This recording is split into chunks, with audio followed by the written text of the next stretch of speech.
Hey everyone, welcome back to Wild Wild Trial's continuing coverage of the Aaron Hernandez murder trial. I am Ryan Kearns. Here's the update from day 24.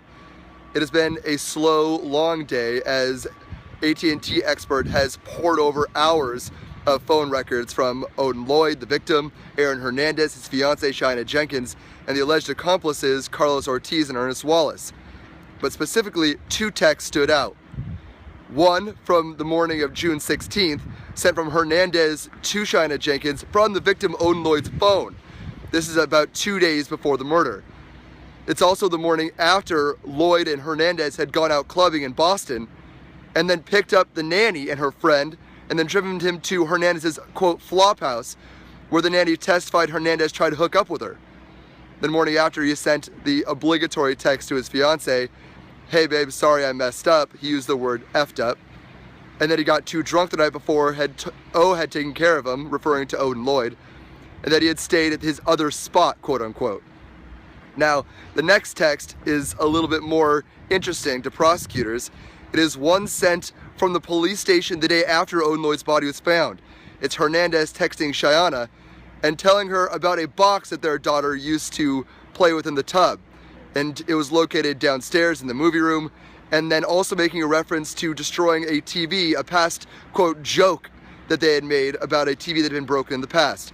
Prosecutors are saying that this was Hernandez telling his fiancée to dispose of the box.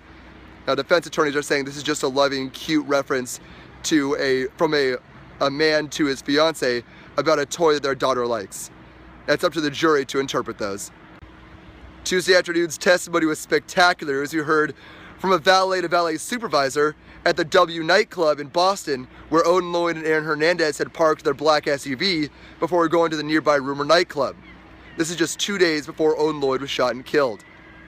Now, while the valet, who's soon to be a cult icon, couldn't remember much of anything from the day, even after reading his own grand jury testimony, he couldn't remember what he had just written, yet he was still so likable, and you could hear jurors audibly laughing during the testimony.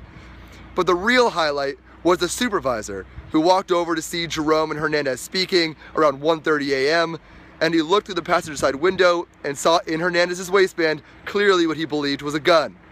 While defense counsel tried their best to discredit that he in fact saw a gun, based on the glare and the distance he was away and innumerable factors that they came up with, it seemed pretty clear that Hernandez was in Boston with a firearm and Odin Lloyd 2 days before the murder. The importance of this specifically is not that he owned a particular gun, just that Hernandez did have access to firearms. We'll resume once again tomorrow morning at 9 a.m. in Fall River. I'm Ryan Kearns for Wild Wild Trial.